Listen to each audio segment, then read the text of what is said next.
Hello, welcome to your daily dose of Capsule Machina. Today we're working on the Toppo BJ. I have a new addition to the whole shindig, my whole garage. Well, this is my garage, but these. I've been debating whether or not to get them, and I finally said, oh, well, I'll wait for the next sale. So I got myself some QuickJacks. Using the jack and the jack stands fine.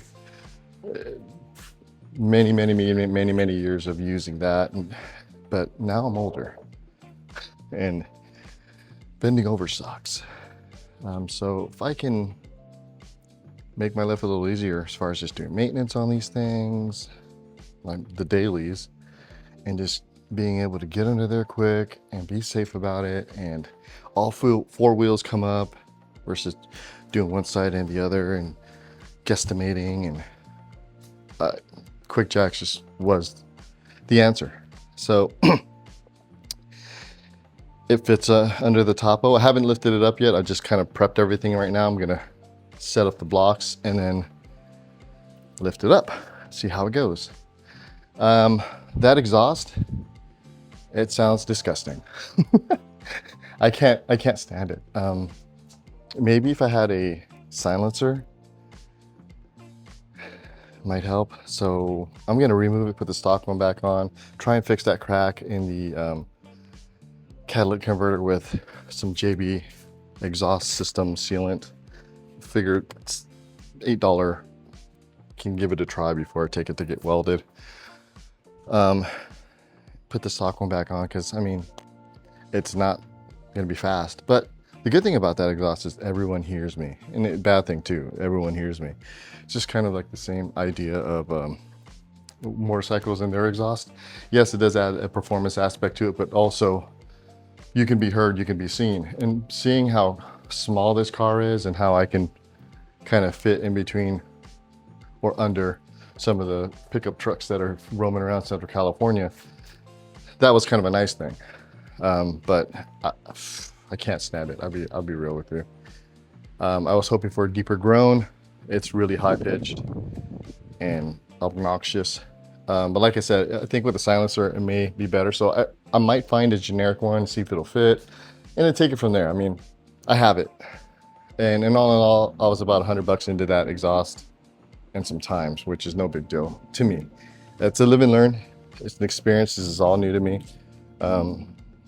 I think in another life, when I was younger, maybe I would rock that thing all day and just fucking be that dude who's just bombing it down the street, making all this noise, letting everybody know I'm on the way. But I figured delivery, the wheels, and just the overall shape of this vehicle does enough of that. So anyways, I'm gonna remove the exhaust and try out the QuickJacks at the same time. So I'm gonna set up the tripod and then put you on time lapse, and hopefully you don't see this thing tip over and fall, and with hopefully not me underneath it. So we'll take it from there. All right, hold on.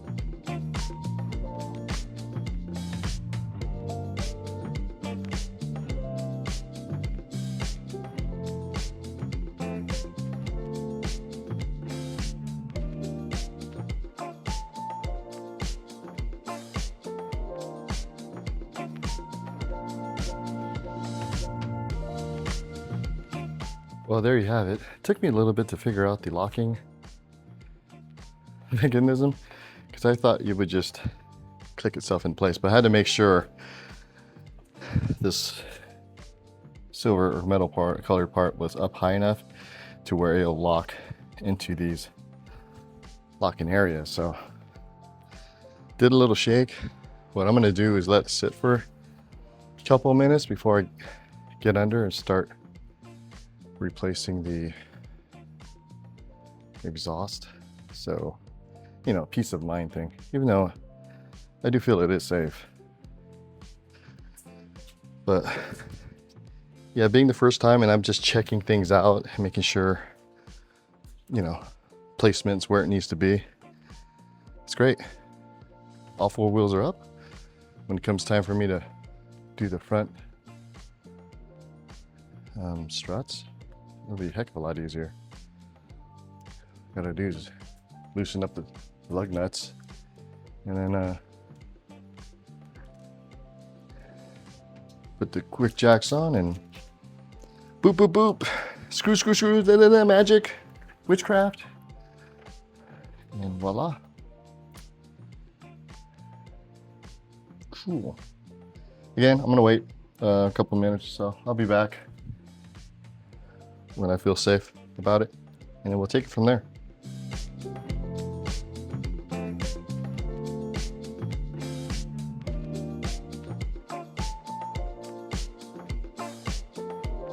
Give you a view from underneath. So I already removed the Blitz exhaust. The two 12 millimeter nuts were starting to strip. So I took a vice grip and got them removed. So I have to look for some new nuts, but I used that JB weld, and it started cracking from up here all the way around. So take a wire brush on my angle grinder thing here and cleaned up that area. Then you wet it with a wet rag or whatever, and then just apply. You're gonna leave it for 30 minutes to cure, and then 24 hours to harden. But yeah, that's right where the welds of this cat and exhaust pipe. So if it works, it works. If not, I'm gonna have to get it welded because it's gonna be a pain trying to find this. And I'm not trying to do that right now. So I'm gonna wait for this to dry, and then I got the stock one right there ready to just bolt up. So I'm gonna find some nuts and then we'll call it.